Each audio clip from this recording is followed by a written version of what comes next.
Sahabat Opensia, kembali kita akan belajar tentang pemrograman Python. Kali ini kita akan membahas mengenai program kontrol perulangan atau loop. Kita slideshow dulu. Oke, perulangan, loop, instruksi program. Dalam membuat program, kita aktifkan dulu laser pointernya. Dalam pembuatan program, kita akan sering mendapati instruksi-instruksi yang perlu dilakukan secara berulang atau looping. Kita bisa saja menuliskan instruksi tersebut secara berulang saat dibutuhkan. Akan tetapi, hal tersebut merupakan hal yang kurang efektif dan efisien. Cara yang efektif dan efisien untuk melakukan perulangan instruksi dalam pemrograman adalah menggunakan pernyataan atau statement perulangan loop, while, atau for yang dikenal dalam bahasa pemrograman Python. Jenis perulangan atau loop. Jenis perulangan atau loop ini di sini ada dua. Yang pertama adalah perulangan terdefinisi atau definite. Perulangan ini ya, keterangannya di sini. Perulangan suatu blok program yang dilakukan dengan jumlah perulangan yang telah diketahui dengan pasti oleh programmer. Jenis perulangan ini juga dikenal dengan perulangan terbatas. Ya, jadi jumlahnya sudah kita ketahui, misalkan 2 kali, 3 kali, 10 kali gitu ya. Jadi programmer sudah tahu bahwasanya sebuah blok program itu akan diulang berapa kali. Kemudian yang kedua, perulangan tak terdefinisi atau indefinite. Perulangan suatu blok program yang dilakukan dengan jumlah perulangan yang tidak diketahui oleh programmer. Jenis perulangan ini merupakan perulangan tanpa batas, unlimited ya, yang menjadikan eksekusi suatu blok program akan terus berulang selama nilai kondisinya dalam kondisi benar ya, adalah benar atau true. Oke. Perulangan loop menggunakan struktur while ya. Perulangan while, prinsip dari statement perulangan while adalah melakukan perulangan terhadap satu atau beberapa baris program selama kondisi yang diharapkan bernilai benar atau true. Jika kondisi tersebut bernilai salah atau false, maka proses perulangan program akan dihentikan. Perulangan while dapat digunakan untuk melakukan perulangan jenis terbatas ya, maupun perulangan jenis tanpa batas ya, yang baik definite loop maupun indefinite loop. Nah, ini adalah format perulangan while strukturnya ya. Ini yang poin A, perulangan terhadap satu baris program. Di sini ya, cara penulisannya adalah menggunakan kata kunci while, kemudian kondisinya diakhiri titik 2. Baru di bawahnya kita tuliskan ya, jangan lupa ini ada indentation ya, jadi ada sekali tab gitu di bawahnya kata kunci while dan kondisinya ini. Baru kemudian statement yang akan diulang ya, ini program yang akan diulang ya, berapa kali gitu, kondisinya bagaimana. Nah, kemudian yang poin B, perulangan terhadap lebih dari satu baris program. Nah, ini perbedaannya adalah di sini statementnya lebih dari satu. Untuk cara penulisan awalnya sama, kata kunci while, kemudian diikuti kondisinya, diakhiri dengan titik 2, baru kemudian di sini kita tuliskan statement-statement yang akan diulang selama kondisi while ini ya, kondisi dalam blok program while ini benar, maka statement-statement dalam yang ada di bawah struktur while ini akan diulang. Ini ada misalnya, ini tadi contoh yang satu statement, kalau yang ini ya statementnya lebih daripada satu. Oke. Nah, ini contohnya, kita langsung ke PyCharm aja ya. Ini ada dua, contoh yang terbatas dan contoh yang tanpa batas, yaitu perulangan struktur perulangan while ya. Oke. Kita ke PyCharm aja. Di sini sudah saya siapkan satu program untuk perulangan while, contoh.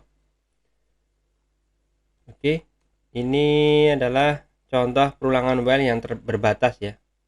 Di sini ada variabel kalimat yang untuk menampung input ya, input dari keyboard yang tentunya nanti kita sebagai user akan diminta untuk memasukkan data ya. Di sini berarti string ya nanti yang dimasukkan. Nah, kemudian nanti kita setelah mendapatkan input dari keyboard oleh user ya, contohnya misalkan kita nanti akan diminta untuk memasukkan data berupa kalimat yang akan diulang. Kemudian kita tampilkan ya dengan kata atau perintah print, kita tampilkan datanya 5 kali. Nah, kita print dulu ya. Kita print, ini perintahnya adalah tampilkan data 5 kali. Nah, kemudian di sini kita siapkan satu variabel. Ini kita tentukan variabel A, terus diinisiasi dengan nilai 1. Jadi nilai awal daripada variabel A itu adalah 1. Nah, di sini baru masuk pada kontrol program while yang ini di dalam kondisinya di sini ya, dalam kurung ini kondisinya adalah ketika A lebih kecil atau sama dengan 5, maka lakukan perintah di bawah struktur while ya, yaitu mencetak mencetak ini A ini berarti angka satunya ini yang pertama kali adalah 1, kemudian ada titiknya, nanti berarti ada nomornya ya, kalimat yang akan tadi sudah diinput di sini nanti akan ditampilkan dan di sini sebanyak 5 kali ya. Di sini kondisinya adalah akan benar, maksudnya di sini kondisi berarti kan isinya adalah true atau false ya nantinya. Kalau selama kondisinya adalah nilai A ini lebih kecil atau sama dengan 5, berarti dari mulai berapa? 1, 2, 3, 4, 5 ya, karena ada sama dengannya. Maka akan dilakukan di sini juga. Maka nanti nilai A yang pertama akan ditampilkan untuk perulangan pertama, terus kalimatnya apa yang dituliskan di input. Kemudian A-nya ditambahkan 1 ya. Setiap kali perulangan di A-nya ditambah dengan 1. Dan disimpan di variabel A itu juga. Sehingga nanti akan berulang. Perulangan pertama jadi 1 kalimatnya, kemudian kedua kalimatnya di sini sampingnya gitu ya. Oke. Untuk lebih jelasnya kita run aja program ini. Oke. Nah, di sini ada ini ya. Permintaan input data, masukkan data. Kita misalkan masukkan apa? Belajar pemrograman Python di Robonesia. Oke, seperti ini ya. Nah, nanti kita tekan enter dan perulangannya akan mulai berjalan ya, program perulangan while ini. Oke, kita enter. Nah, jadi karena kita mengulangnya ada 5 kali di sini ya tadi setelah tadi. Nah, ini dia. Masukannya belajar pemrograman Python di Robonesia. Kemudian tampilkan data 5 kali. Nah, di sini terbentuklah ini ya. Jadi tadi perulangan kalimat yang kita sudah masukkan sebanyak 5 kali. Dengan diberi nomor ya. 1 ini ya. A-nya kan berdasarkan nilai A-nya. A1 titik belajar pemrograman Python di Robonesia. 2 titik kalimat yang sama belajar pemrograman Python di Robonesia. Kemudian 3, 4, dan 5. Bisa dipahami ya rekan-rekan sekalian. Oke. Ini adalah contoh yang pertama, yaitu perulangan while yang berbatas. Selanjutnya adalah contoh perulangan yang tanpa batas. Nah, ini adalah contoh program perulangan tanpa batas, yaitu menggunakan jadi langsung aja kondisinya ditulis true. Karena kalau di sini tadi ini berbatas ya, true-nya jika A itu lebih kecil atau sama dengan 5. Jadi kalau sudah lebih dari 5, jadi udah salah. Kalau salah kan perintah di bawah while ini tidak akan diulang.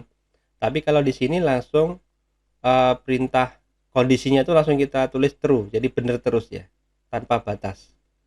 Dan apa yang akan dijalankan untuk diulang yaitu perintah print ya, yaitu mencetak tulisan selamat belajar Python di Robonesia. Nah, jadi mudah ya teman-teman ya. While true langsung semuanya ini akan diulang terus. Tidak akan berhenti sampai nanti kita ya yang menghentikan kita ya. Dengan cara apa? Menekan tombol stop di sini nanti. Stop programnya. Oke, kita jalankan dulu. Di sini ya. Selamat belajar belajar Python di Robonesia-nya terus diulang karena di sini selalu benar. Nah, ini terus diulang terus sampai oleh programnya. Oke. Terus gimana berhentinya? Ya, kita tekan ini ya. Tekan tombol stop control program while. Stop. Oke. Begitu. Nah, demikian ya rekan Robonesia sekalian, contoh perulangan atau kontrol program perulangan while. Oke. Lanjut ya. Kita lanjutkan untuk perulangan yang kedua, yaitu perulangan for. Tadi while, sekarang for. Perulangan for, kita aktifkan dulu pointernya. Perulangan for termasuk dalam jenis perulangan terbatas ya, definite loop. Statement perulangan for pada pemrograman Python sangat berbeda dengan pemrograman C atau C++ dan Java. Pada pemrograman Python, statement for merepresentasikan teknik perulangan yang bisa diterapkan pada tipe-tipe data runtun atau sequential data type seperti list, tuple, set, dan juga dictionary. Nah, untuk format penulisannya ya. Secara umum untuk statement for adalah seperti ini. Ini menggunakan kata kunci for, kemudian diikuti sebuah variabel ya sesuai dengan keinginan kita untuk nama variabelnya. Kemudian ada kata kunci in, diikuti kata kunci in di sini ya. Kemudian iterable di sini. Nah, keterangannya ini catatan. Iterable sama dengan bisa berupa list, tuple, set, atau dictionary. Ya. Jadi setelah kita tuliskan for variabelnya apa, kemudian in di mana? Di sebuah list misalkan. Di mana? Di sebuah tuple. Iterable-nya apa? Sesuatu yang diulang kan? Ya.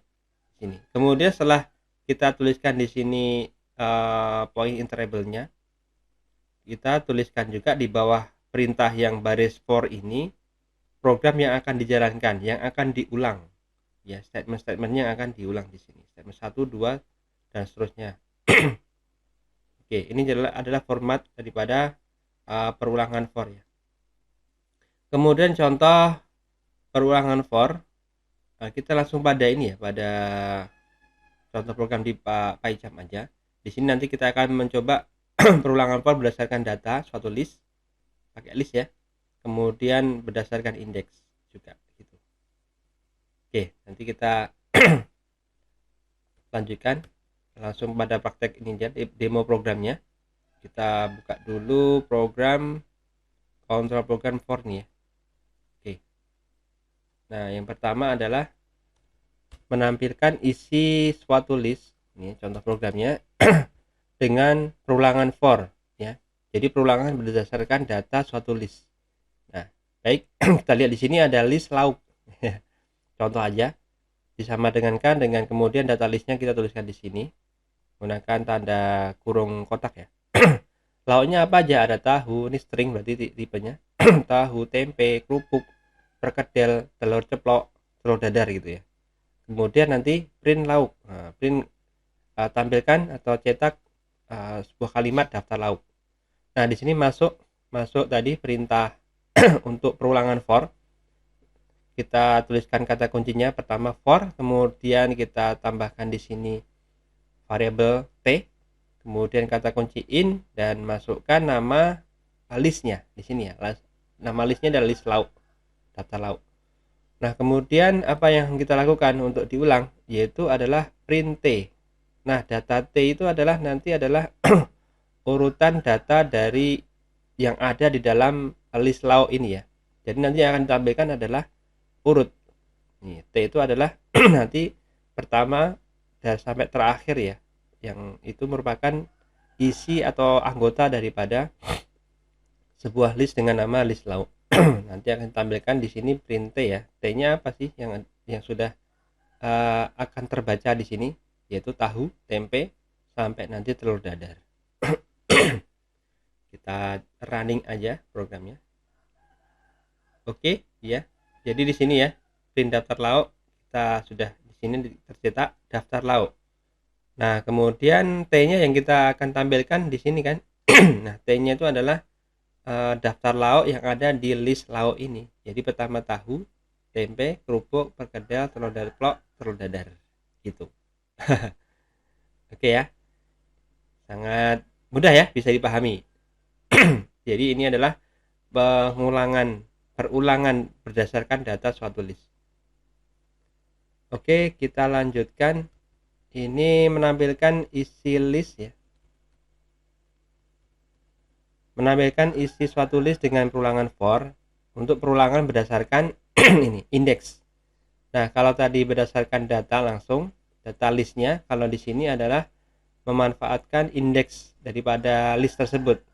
Yang pertama, kita di sini ada list olahraga. Jadi ada jenis-jenis olahraga di sini. Ada basket, volley, futsal, takraw, soccer, ada baseball gitu ya. Nah, panjang listnya kemudian kita coba bikin sebuah variabel panjang list untuk menyimpan jumlah daripada atau panjang daripada list olahraga ini ya. Yaitu dengan menggunakan kata kunci len. Ya, yang mana kita sudah pelajari beberapa pada pelajaran dasar pemrograman Python pada video-video sebelumnya ya, tentang len ini ya. Nah, berarti di sini nanti adalah menghitung berapa panjang daripada list olahraga ya. Ada berapa? 1, 2, 3, 4, 5, 6. Jadi ada 6, panjangnya ada 6 data. Indeksnya ada 6. Nah, kemudian di sini kita cetak print daftar olahraga dengan bola. Ya pakai bola semua kan ini olahraganya. Nah, kemudian baru masuk pada perulangan for-nya. Di sini kita setelah kata kunci for lanjutkan variabel s, kemudian menggunakan kata kunci in. Nah, untuk mulai membaca ini panjang berapa nilai perulangannya menggunakan indeks ya, indeks pada sebuah list olahraga ini menggunakan kata kunci ring di sini yang kita sudah pelajari juga, ring panjang list. Jadi panjang listnya nanti isinya 6. Nanti berarti akan diulang sampai semua ini indeksnya ini tertampilkan ya. Jadi adalah ini indeksnya ada 6, berarti nanti kan ada 6 juga nih.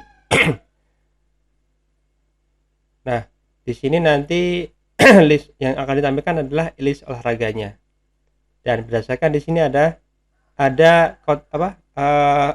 kotak ini ya, kurung kotak yang isinya variabel s ya di sini. Berarti nanti di sini adalah membaca panjang daripada list ini yang merupakan indeksnya ya, gitu. Indeks daripada list olahraga itu. Nah, coba kita tampilkan ya. Kita running programnya. Oke. Nah, di sini tertampillah perulangan for yang ini adalah berdasarkan indeks. Jadi indeks pertama adalah menampilkan basket ya. Di sini kan pertama basket nih indeksnya. Di indeks ke-0 ya. Indeks ke-0. Kemudian indeks ke satunya adalah volley, kemudian futsal, takraw, soccer, dan juga baseball. Nah, inilah cara melakukan perulangan yang memanfaatkan indeks daripada sebuah list. Ya. Nah, selanjutnya ini mulai contoh selanjutnya kita jelaskan dulu di sini, yaitu fungsi-fungsi terkait perulangan for ya. Nah, dalam Python disediakan fungsi-fungsi built-in yang itu bisa digunakan dalam perulangan for. Di sini ada fungsi enumerate, kemudian ring, fungsi sorted, kemudian fungsi reverse, dan juga fungsi zip. Oke, ini contoh-contohnya langsung aja kita demokan di PyCharm ya. Oke. Nah, oke. Kita langsung ke PyCharm aja. Yang pertama adalah menggunakan fungsi enumerate ini ya. Jadi menampilkan indeks dan elemen tuple dengan perulangan for menggunakan fungsi enumerate ya. Jadi sini ada contoh tuple namanya tuple kota, isinya Lampung, Palembang, Jambi, Riau, Medan, Pekanbaru. Kemudian nanti kita cetak di sana nama kota di Sumatera. Oke ya. Nah, kemudian ini perulangannya for. Di sini ada memanfaatkan, di sini ada dua variabel ya. Pertama variabel index, elemen. Kemudian kita tuliskan di sini kata kunci in-nya dan fungsi, lanjutkan fungsi enumerate-nya ya. Fungsi enumerate yang mana di dalam yang akan di refer di sini adalah menggunakan di sini nama tuple-nya. Tuple-nya tuple kota di sini ya. Dituliskan. Kemudian kita nanti akan cetak nih semua kota yang ada di dalam tabel kota, yaitu di sini kita dengan perintah print, kemudian di dalamnya kita tuliskan indeks tambah 1. Mengapa tambah 1?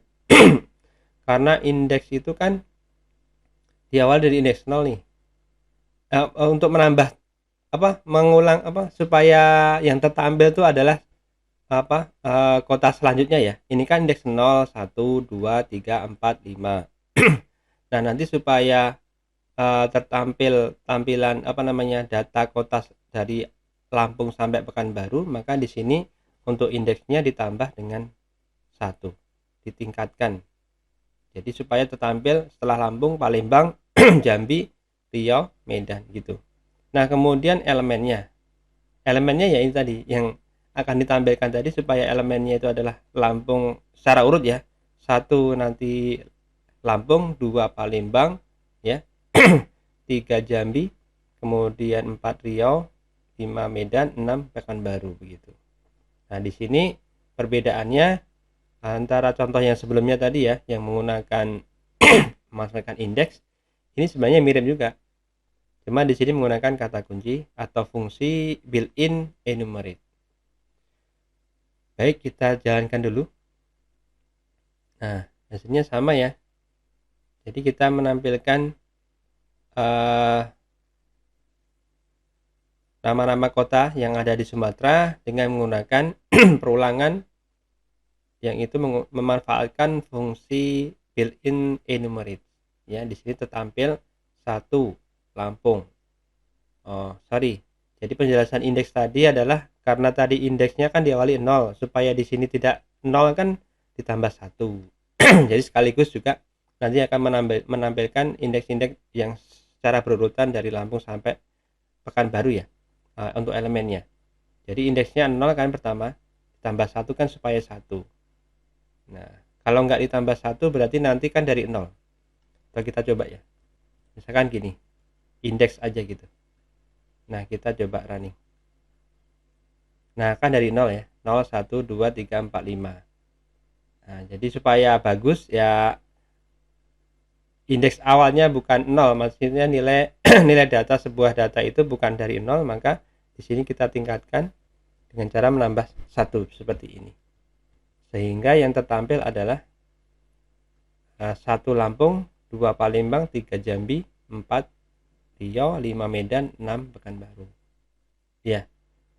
Begitu ya rekan-rekan Robonesia sekalian, untuk untuk penjelasan mengenai cara perulangan for yang memanfaatkan fungsi enumerate. Baik. Nah, kita coba contoh yang selanjutnya, yaitu penggunaan fungsi ring format 1 ya. Fungsi ring. Nah, coba kita lihat di sini penjelasan di sini dulu tentang fungsi ring ya. Nah, di sini ada penjelasan terkait fungsi ring. Fungsi ring di sini ada 3 format ya. format 1, 2, 3 yang perlu dijelaskan dulu. Pertama, format 1 ring, ya, ini dengan kata kunci ring. Kemudian kita tentukan nilai awalnya, nilai akhirnya ya, koma nilai akhir, dan juga nilai selisihnya berapa. Untuk ring nilai awal nilai akhir ini selisihnya berapa. Kemudian format 2 menggunakan kata kunci ring, dalam kurung di sini hanya 2 ya parameternya, nilai awal nilai akhir aja, jadi nggak ada selisihnya. Nah, terus terakhir format 3 ring, dan juga di sini langsung dituliskan nilai akhirnya saja. Nah, nanti apa yang terjadi, maka kita harus lihat dulu di contohnya gitu. Oke ya. Oke, kita lihat ada di contoh menggunakan PyCharm tadi. Nah, ini adalah perulangan format 1 ya, yang menggunakan fungsi ring. Jadi untuk melakukan hal ini, kita pertama di sini contohnya adalah membutuhkan 3 input. Pertama input nilai awal, nilai akhir, dan juga selisihnya.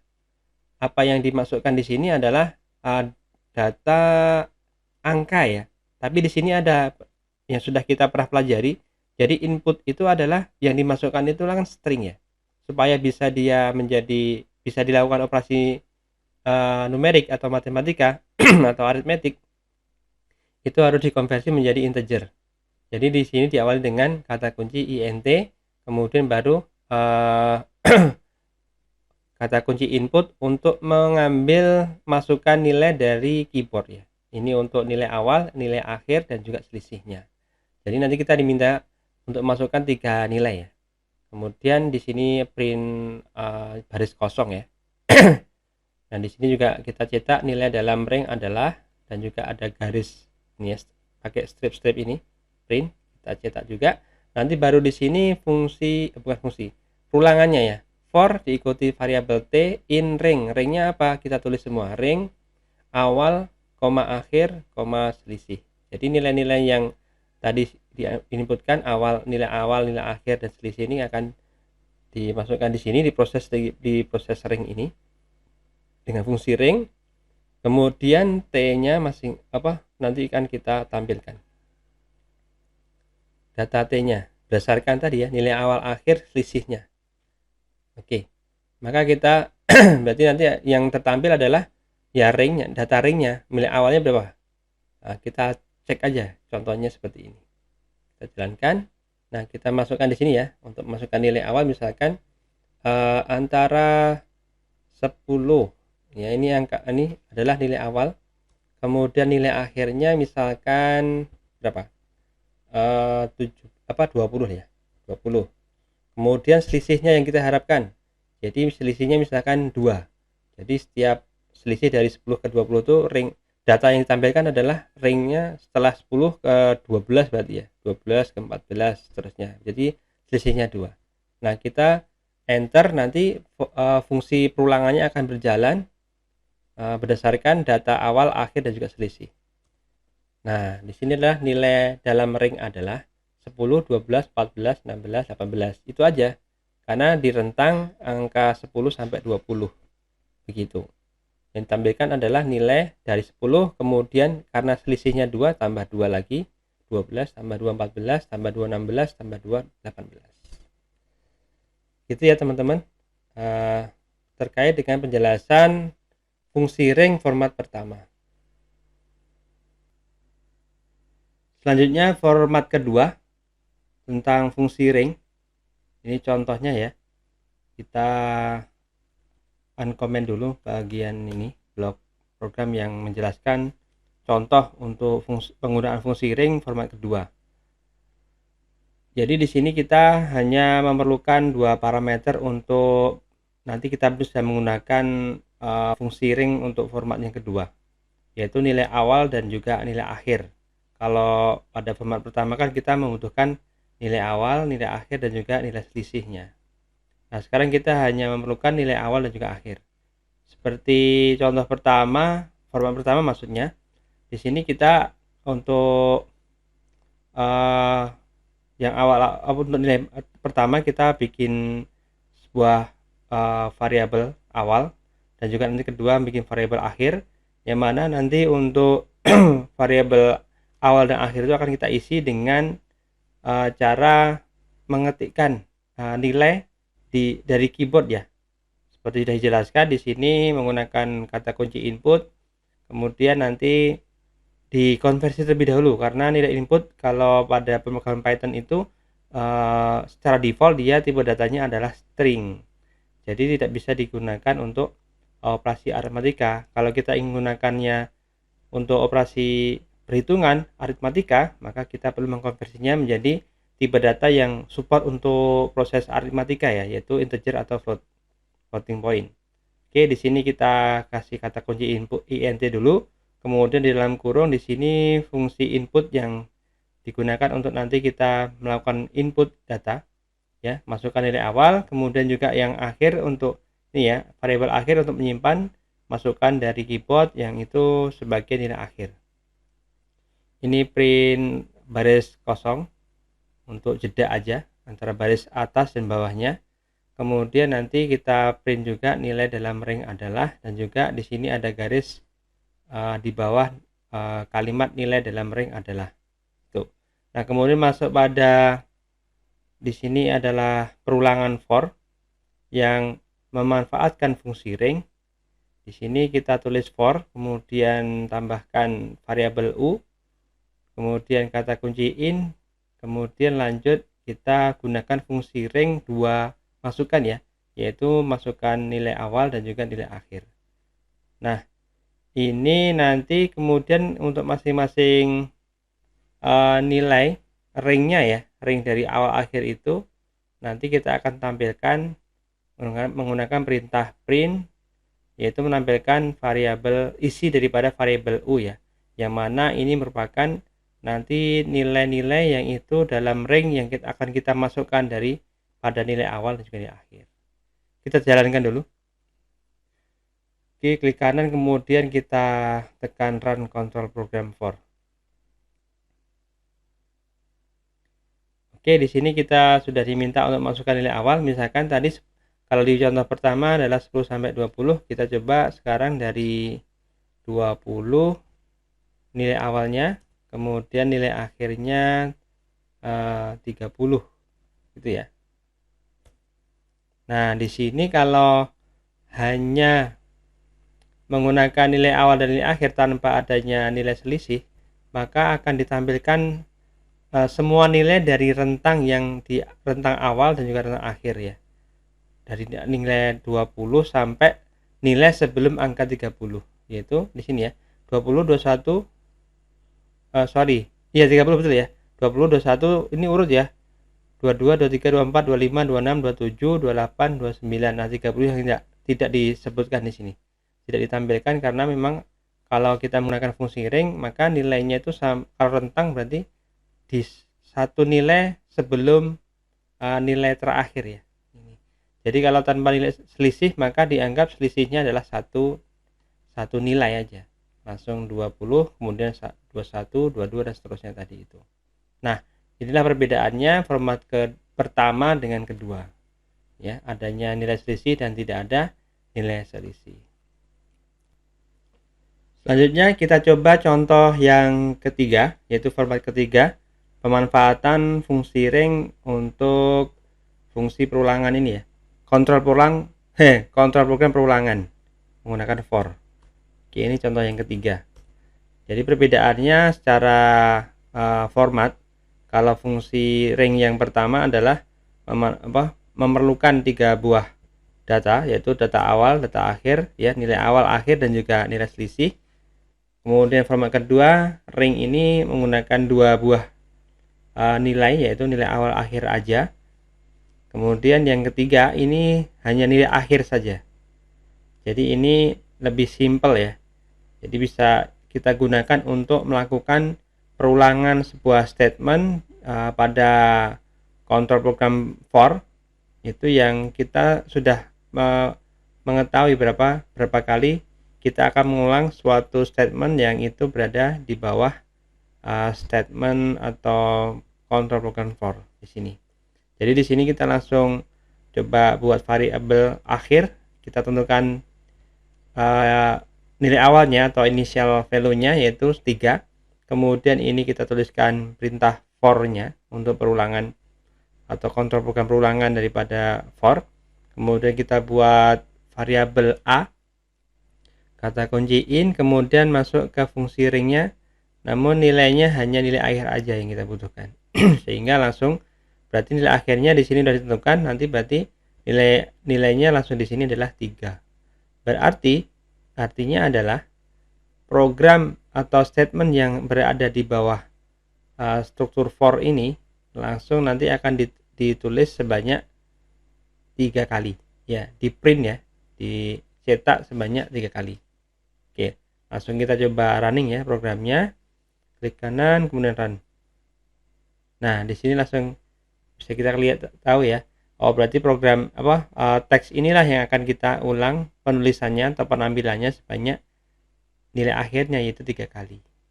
Mau lebih banyak coba aja kita isi misalkan 7 gitu ya. Oke, kita running lagi. Nah jumlahnya juga 1 2 3 4 5 6 7. Nah mudah sekali kan rekan-rekan sekalian untuk melakukan perulangan secara ini definite ya, karena tertentu ya nilai perulangannya itu, jumlah perulangannya kita selaku programmer bisa menentukannya. Oke, lanjut kan sebentar, kita komen lagi dulu. Oke, nah kita lanjutkan penjelasannya dulu di PowerPoint. Ini tentang tentang setelah fungsi ring yaitu fungsi sorted ya. Fungsi sorted kita coba beri penjelasan dulu sedikit. Oke.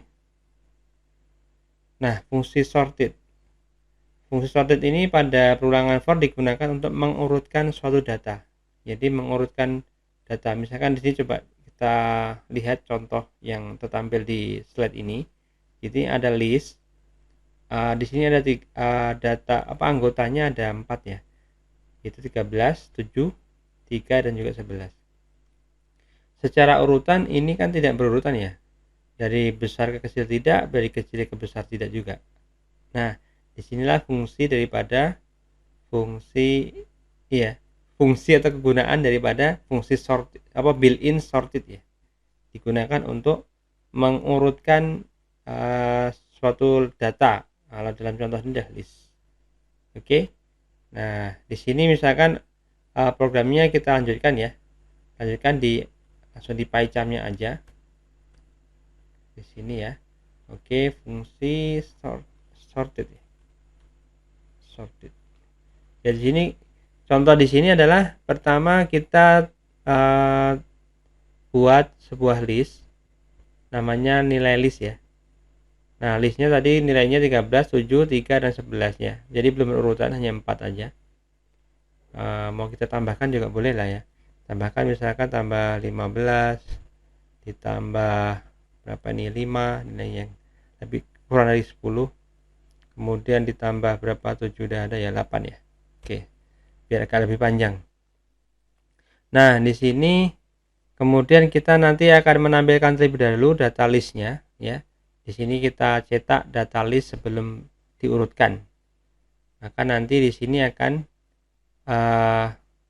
tertampil data-data list ini ya, member list ini secara tidak berurutan ya, masih random, masih seperti apa adanya di dalam nama list ini ya, list dengan nama list ini, list dengan nama nilai list. Oke, dengan cara kita ulang ya penampilannya dengan menggunakan kontrol program for.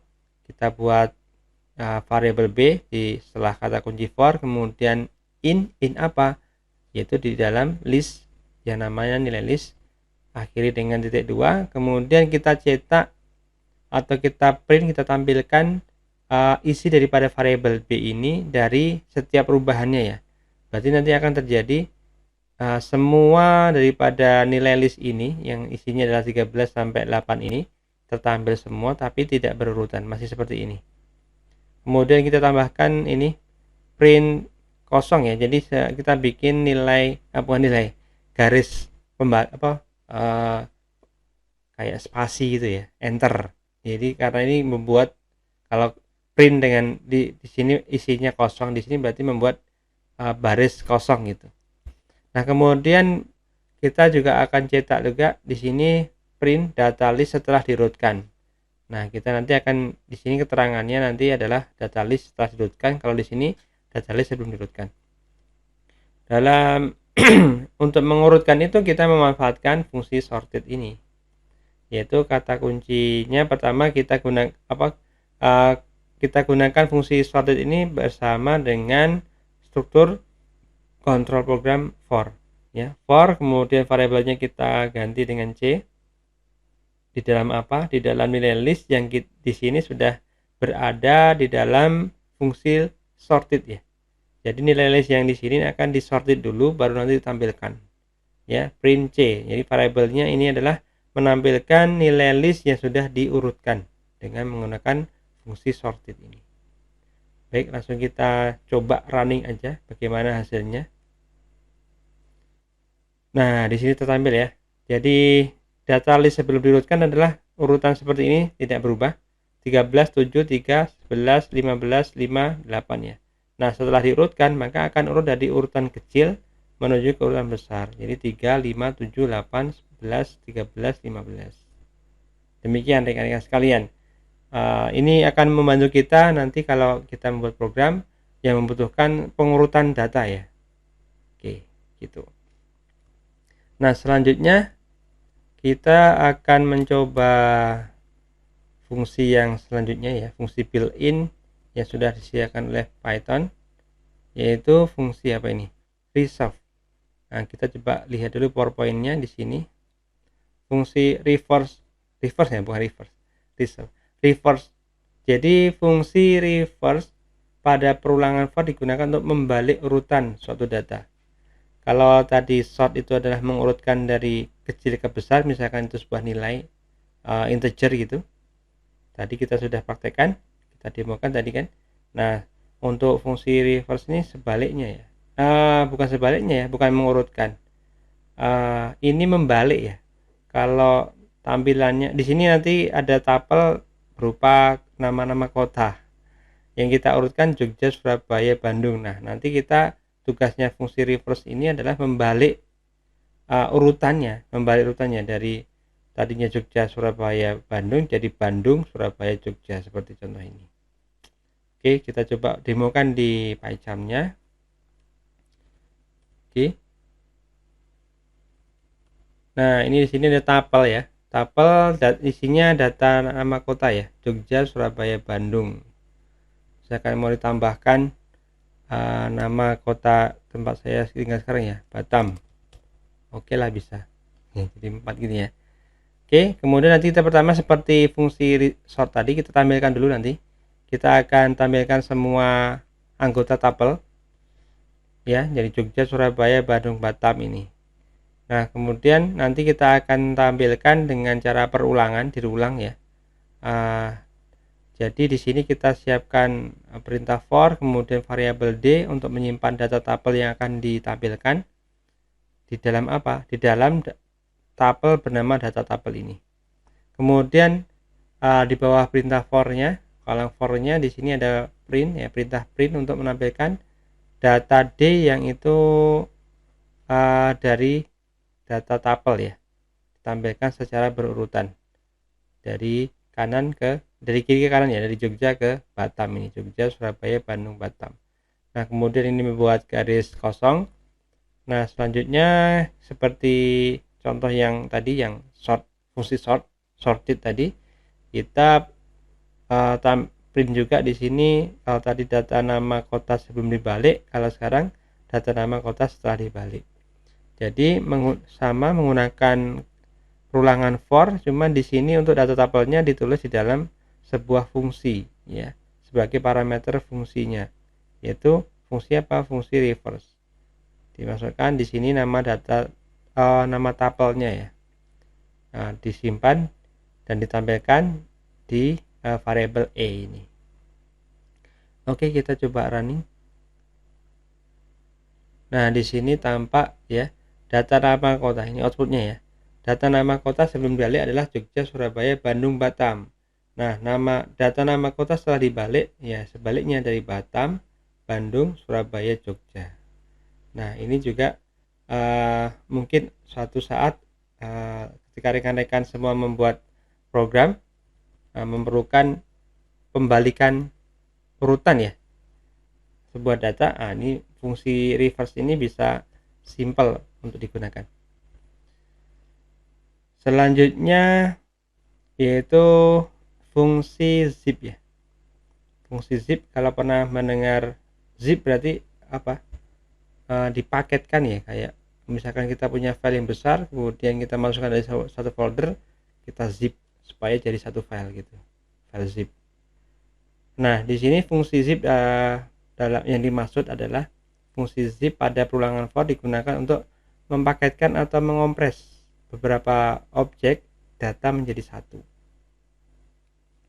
Oke ya, di sini contohnya, di sini ada data nama ya, ini ada list ya, list data nama dan juga data tahun. Di sini ada nama Faruk, Faros, Farel. Di sini data tahun lahirnya mungkin ya. Di sini kita buat tahun lahirnya tahun berapa? Tahun 2010, 2017 dan juga 2016. Nah, nanti kita gunakan fungsi for dan juga kita manfaatkan fungsi zip. Kok fungsi for sih? Kalang perulangan for dan juga memanfaatkan fungsi zip. Nah, di sini nanti fungsi zipnya kita isi dengan data nama, data tahun. Nah, di sini untuk variabelnya di sini ada dua ya, karena kita nanti akan menghandle dua variabel juga, dua list ya, list data nama dan juga list data tahun. Jadi di sini kita perlu tuliskan dua buah variabel untuk menyimpan F untuk data nama, kemudian G ini untuk menyimpan data tahun. Nah, nanti kita cetak di sini F, di sini string ya, lahir pada tahun G. Nah, berarti di sini nanti namanya, nama anak ini, kemudian lahir pada tahun ini, tahun G ini adalah tahun lahirnya ya, gitu. Nah, coba kita nanti, nih tampilannya seperti ini ya. Tampilannya adalah secara root ya. Faruk lahir pada tahun 2010, ini kan. Kemudian Faros lahir pada tahun 2017. Kemudian Farel lahir pada tahun 2016. Oke, kita ditemukan di PyCharm-nya penggunaan fungsi zip ya. Nah, di sini tadi data ada list, namanya data nama, isinya nama-nama anak, 3 anak ya, Faruk, Faros, Farel. Kemudian list yang kedua adalah list dengan nama data tahun, yaitu berisi tahun lahir masing-masing anak tadi ya, 2010, 2017 dan juga 2016. Nah, kemudian kita gunakan kontrol program for untuk menampilkan data nama dan juga data tahun, dan juga memanfaatkan fungsi zip ya. Tadi kita buat dua buah variabel ya, dengan lebih disisahkan dengan tanda koma ya, variabel F, variabel G di dalam in ya, in zip ya, zip. Ini fungsi zip kita manfaatkan. Kemudian dalam fungsi zip kita masukkan dua tapel juga. Kok tapel list, dua list ya, list data nama, list data tahun. Akhiri dengan titik dua seperti ini. Nah, kemudian lanjutnya kita akan kita tampilkan. Kita tampilkan semua nama anak ini beserta tahunnya, informasi tahun lahir dia. Jadi di sini print, kemudian F, variabel F ya, menampilkan data nama nanti. Kemudian di sini ada string lahir pada tahun, tahunnya ya, tahun G. Berarti tahunnya ditampilkan adalah yang ini, yang disimpan di variabel G ini maksudnya. Oke, kita running. Nah, di sini langsung ya kita bisa outputnya kita bisa lihat. Di sini tertampil F itu kan nama, data nama, kemudian G itu variabel penyimpan data tahun. Di sini kita bisa lihat Faruk lahir pada tahun 2010, Faros lahir pada tahun 2017, dan Farel lahir pada tahun 2016. Nah, demikian sahabat Robonesia sekalian cara penggunaan fungsi zip ya. yang bisa kita manfaatkan dalam program yang itu nanti kita gunakan bersama dengan struktur kontrol program for. Terakhir kita akan membahas tentang statement for bersarang atau nested for ya. Kita buka dulu di penjelasan di slide PowerPoint-nya. Perulangan for bersarang atau nested for. Kita aktifkan dulu laser pointernya. Baik, statement for bersarang atau nested for untuk kasus-kasus tertentu seperti pada list, tuple ataupun dictionary 2 dimensi atau lebih, kita memerlukan statement perulangan for lebih dari satu yang bersarang atau nested for ya. Kemudian statement for pertama digunakan sebagai baris ya. Ini misalkan untuk list, tuple atau dictionary yang 2 dimensi ya. Statement for pertama digunakan sebagai baris dan yang kedua sebagai kolom. Umumnya statement for bersarang digunakan dalam kasus yang melibatkan matriks. Oke, nah ini contohnya ya. Kita jelaskan terlebih dahulu sebentar. Ini di sini ada list yang anggotanya adalah list juga. Jadi ada list dalam list, di mana di sini ada 3 buah list ya. Pemisahnya kan koma antara anggota list 1 dengan lain adalah koma. Jadi anggota pertama atau indeks 0 ini adalah data integer nilai angka 1, 2, 3, dan 4. Kemudian ada koma kan, berarti ini adalah indeks ke-0. Kemudian indeks kedua adalah yang berada di tanda kurung kotak yang kedua. Ini ya. Yang mana untuk data list yang kedua ini berupa string ya, nama kota. Jogja, Solo, Klaten. Kemudian di sini dipisahkan lagi dengan tanda kurung untuk indeks yang kedua, yaitu di sini ada anggota list yang berupa jenis bahasa pemrograman, yaitu C, C++, dan juga Python. Nah, di sini ada 2 buah perulangan for ya. Jadi for pertama, kemudian di dalam for pertama ini ada for lagi. Nah, inilah yang dinamakan dengan for bersarang atau nested for. Nah, untuk for pertama ini digunakan untuk menampilkan baris ya, baris. Jadi nanti pada pada tampilan output daripada program ini adalah menampilkan data yang ada di dalam list yang namanya list juga ini sebagai kolom ya, ini sebagai kolom 1, kolom 2, dan ini kolom 3 ya. Nah, di sini pertama untuk barisnya nanti kita akan menampilkan karakter ini sekali. Langsung kita lihat outputnya di sini ya, contoh outputnya menampilkan ini dengan perintah print, menampilkan garis, kemudian diikuti lagi dengan garis dan ada tulisan baris yang di belakangnya ada nomor barisnya X+1. Kenapa X+1? Nah, karena di sini untuk sebuah list itu indeksnya dimulai dari indeks 0 ya, indeks pertama, bukan 1. Jadi untuk bisa supaya dia tertampil angka 1, maka dia harus ditambahkan dengan angka 1 ya. 0 tambah 1, 1. Supaya tertampil 2, maka 1 tambah 1. Nah, di sini dapat dari mana X-nya?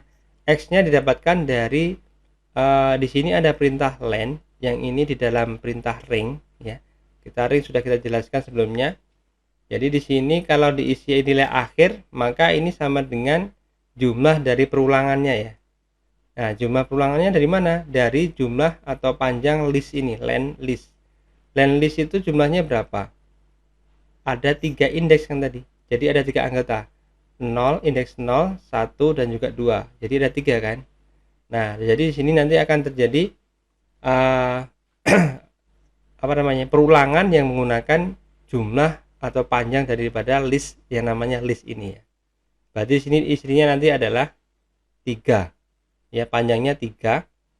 Ring berarti nanti akan diulang berapa kali? 3 kali ya. Maka di sini nanti terbentukkan baris 1, baris 2, dan juga baris 3. Nah, nanti kemudian di sini disimpannya di variabel X. Nah, kemudian nilai X ini nanti akan dimasukkan untuk membentuk ini penjumlahan antara X yang merupakan data list yang pertama, kedua, dan ketiga nanti di sini. Tapi kan indeks ya berarti ya. Nanti yang ditampilkan di sini adalah indeks 0, 1, dan 2. Berarti yang tertampil nanti adalah 0 tambah 1 adalah 1, 1 tambah 1 adalah 2, kemudian 2 tambah 1 adalah 3. Jadi nanti ada 3 baris dan 3 kolom. Nah, untuk for yang kedua di sini ini juga menggunakan perintah yang sama ya, ring dan juga len. Ringnya ini untuk nilai akhirnya adalah panjang daripada list X. List X di sini ada tanda di dalam kurung kotak ya. Dan kotak yang ini nanti juga merefer dari sini ya. Kalau jadi pada perulangan pertama kan perulangannya 3 kali kan. Perulangan pertama misalkan di sini 0, maka 0 pertama terus sini kan. Jadi nanti untuk baris langsung dituliskan di sini jadi angka 1, 0 tambah 1, terus 0 yang di sini nanti kan juga akan terus berubah ya, jadi 0, 1, dan 2. Nah, di sini nanti juga akan tersimpan. Nah, tapi di sini nanti gunanya adalah untuk menampilkan kolomnya, data kolomnya ya. Di sini print list X dan Y ya. Di sini ada list 2 dimensi jadinya ya. Jadi ini adalah sebagai dimensinya. Jadi yang ditampilkan X-nya berapa? Di sini yang pertama X ini kan 0 ya nanti. 0 berarti di sini juga nanti akan isinya 0. Kemudian di sini X-nya juga indeks 0 ya. Indeks ke 0 berarti di sini untuk kolomnya kolom 0 juga. Yang indeksnya 0 ya. Maka yang tertampil di sini adalah nanti baris 1 dan juga kolomnya diisi data list yang ini. Ya. Ini kan untuk mengetahui barisnya kan ininya. Yang X-nya ini untuk mengetahui barisnya yaitu baris ke 0 yang merupakan indeks ya. Dan Y-nya ini adalah untuk memasukkan atau menyimpan variabel Y, menyimpan list yang itu datanya ya, datanya nih. Jadi data list pada indeks ke 0 adalah ini ya, integer 1, 2, 3, 4.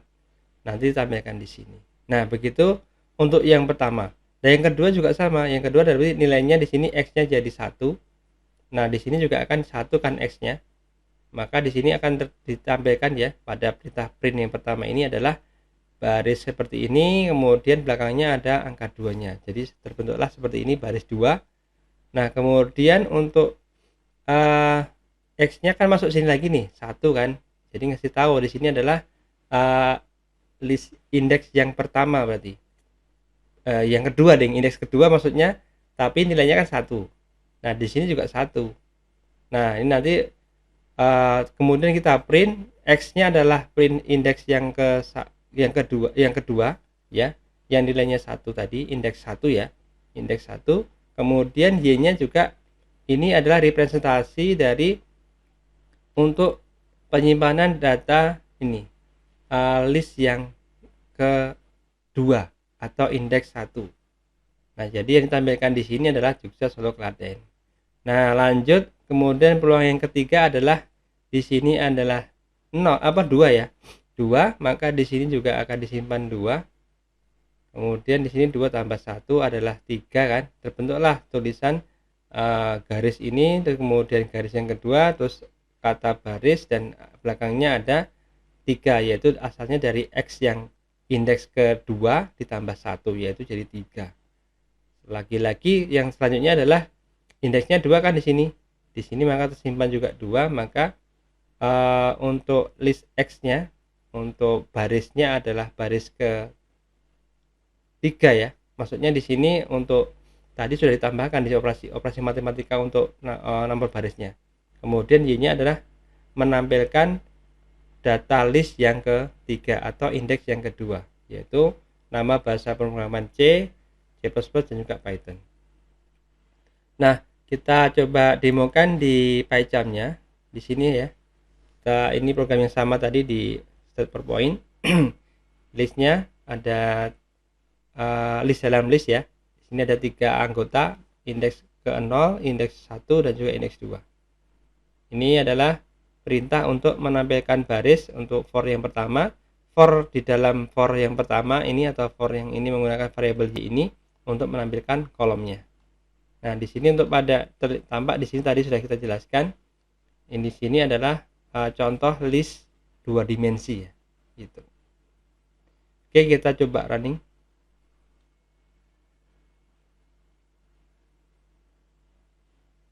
Nah, ini outputnya sudah tampak ya. Ini programnya kita geser. Nah, di sini adalah tertampillah dengan program yang di contoh ini, maka tertampil baris 1, maka data kolomnya adalah indeks yang ke-0, list pada indeks yang ke-0 yaitu 1, 2, 3 berupa data ini data dalam kolom ya. Kolom yang ini merupakan nilai-nilai integer 1 sampai 4, kemudian yang kedua tertampil baris 2, kemudian nama-nama kota di dalam tertulis secara vertikal ya, dari atas ke bawah, Jogja, Solo, Klaten. Kemudian baris ketiga tertampil nama-nama contoh ini ya, bahasa pemrograman C, C++ dan juga Python. Nah, demikian sahabat Robonesia sekalian, contoh statement for bersarang atau nested for. Dan demikian juga penjelasan kami tentang program kontrol, perulangan, while, dan for ya. Semoga bisa dipahami untuk kita bersama.